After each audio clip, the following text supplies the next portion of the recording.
Good morning and welcome to Self-Care Sunday, where we explore what it means to fill our own cup. I am off-grid camping this weekend, so excited about that. And the reason that I'm camping is because I've been finding myself burning out in the last couple of weeks. I've been taking on way too much for way too long, and I just needed to reconnect.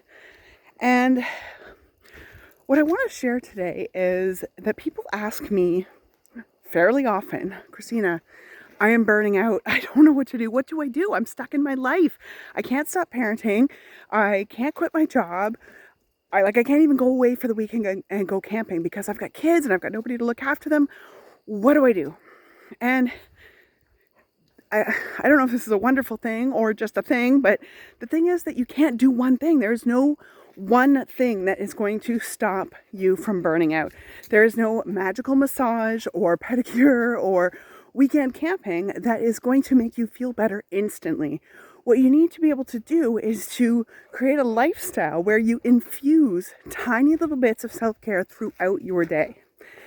And so even while I'm camping, even while I'm doing my self-care activities, I am still doing these tiny bits of things throughout the day.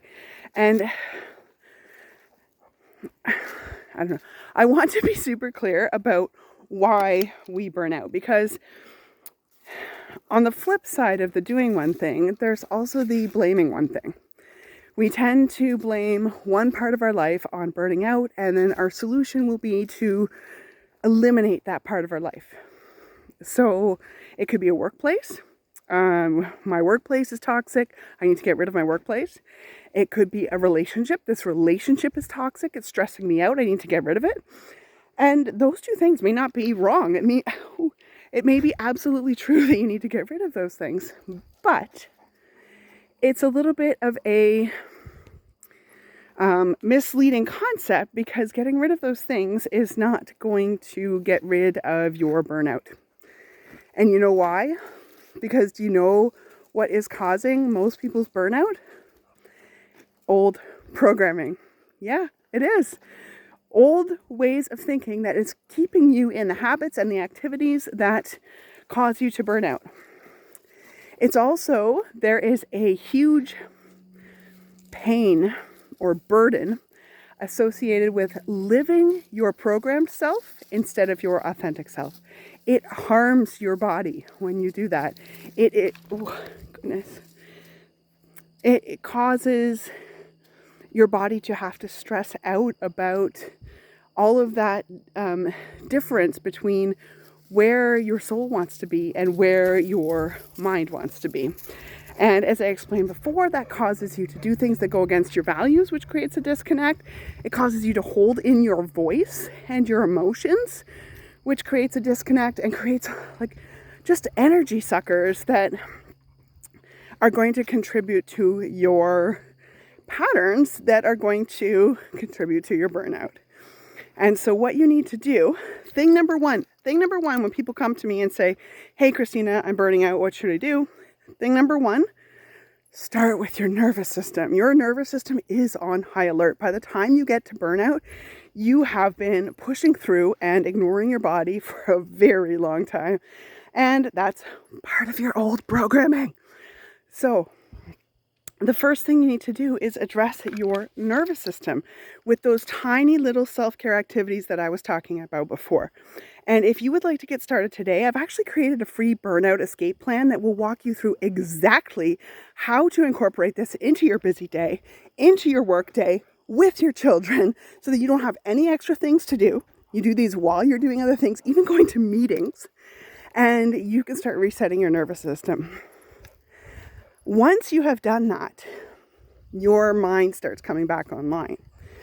You can start escaping that fight or flight feeling, or the freeze feeling where you're just feeling numb and like you can't think or remember anything. And then you can really start to address the old programming. You can start to uncover it. I have some journaling exercises that you can do if that is of interest to you to get you started. Let me know. And then once you've started uncovering your old programming, the next step will be to look at it and say, hey, do I want this? Do I want this to be running my life? Some of them are good. Some of them are not serving you anymore. And you have to decide that. And the way that you decide that is you have to figure out what you want your life to be. You figure out what is the most important to you, and then you build your life around that. And that is exactly what I do with my people in the Bridge to Your Best Life program. I try to guide the people into discovering what it is that they actually care about, what it is that actually lights them up. Because for most of us, we never asked ourselves those questions. The questions we asked ourselves was, what do other people want from me? What do I need to do in order to be accepted and to fit in? And then we mold ourselves into that acceptable version, or acceptable quotes, version of ourselves. And that is how we become the programmed version of ourselves. And we completely lose touch with the real version of ourselves. So we need to figure that out. Okay?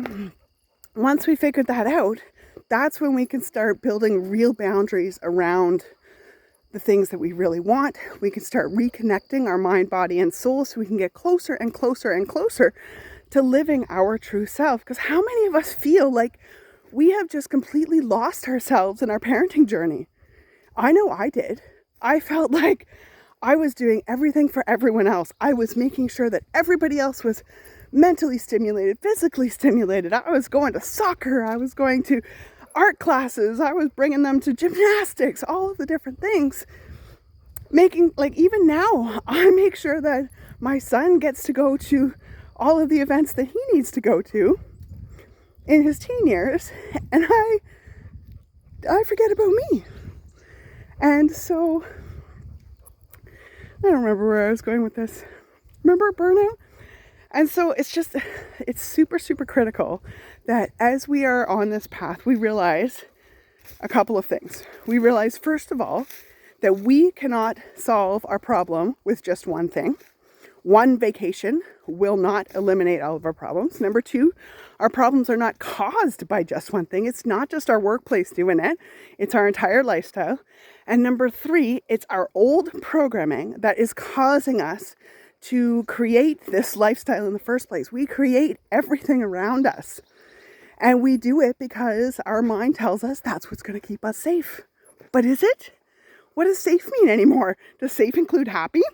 Because I would much rather be happy at this stage in my life. Because, the reality is, I am kind of safe.